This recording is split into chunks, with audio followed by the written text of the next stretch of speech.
I'm fascinated by biblical archaeology. I'm not trained, I don't have depth of knowledge in this area, but I very much appreciate incredible finds that archaeologists discover that help to build our understanding of Bible stories, like you'll see in today's weekly encouragement episode. Thank you for this special opportunity to share weekly encouragement with you. I am honored to have this time with you.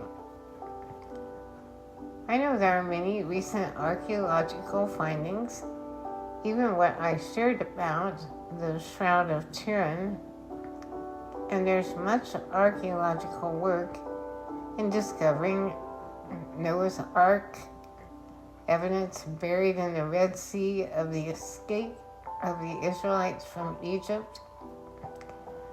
But today's weekly encouragement highlights the place of the tabernacle in Shiloh. Shiloh is a lesson for every Christian. It's a story of the place where God dwelt. It's a place of rest and peace. It's where Hannah prayed for a son because she couldn't have children, and this is where God answered Hannah's prayer, and she gave birth to Samuel, who led Israel and walked alongside King David in the Old Testament. But Shiloh is also evidence of the wayward heart of the Israelites. They left the instruction of the Lord and followed their own ways. Because of this broken fellowship, God allowed destruction of Shiloh. Now, you'd think, wouldn't you, that this holy place would escape destruction, wouldn't you? I think it's interesting, maybe especially in today's present prophetic and political world, that a place of God's dwelling would be destroyed. That we're now there finding artifacts of a land that has been buried. So interesting was this message to me. I'm grateful for the heritage from my mother and father of faith and love for God and the Bible. Though I know no family is perfect, I learned about these stories from a biblical perspective from my youth. And today, I learned history and archaeology that helps encourage my faith.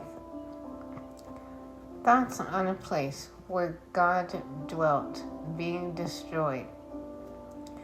It's fascinating and somewhat beyond comprehension. But I think it's also important to note that possibly God didn't want there to be a shrine to his presence on earth. He radicalized real faith by causing his presence to be in our hearts. It isn't about a place, though I believe he calls us to be in fellowship and community with others, to encourage our faith and to accomplish his will. Today, we know about the land of Israel as it's in the news daily. But the true devotion God seeks isn't a geographical perspective, but a commitment to faith in Jesus. I believe this is the land, the home Jesus wants his Jewish family to relocate to. One of peace and rest, in covenant with God through faith in his Son. This is the location of the heart of every Christian, whether they be Jew or Gentile. I know there's also a physical reality and reason of the scripture, and that the land of Israel is key in the fulfillment of scripture. But for every Jew to return to all of their faith and the fulfillment of scripture is the place of the heart. We live in prophetic times, and today's weekly encouragement allows a hands-on experience with a few archaeological instruments, revealing pieces of the picture for our times. Please remember, I'm praying for you because I love you.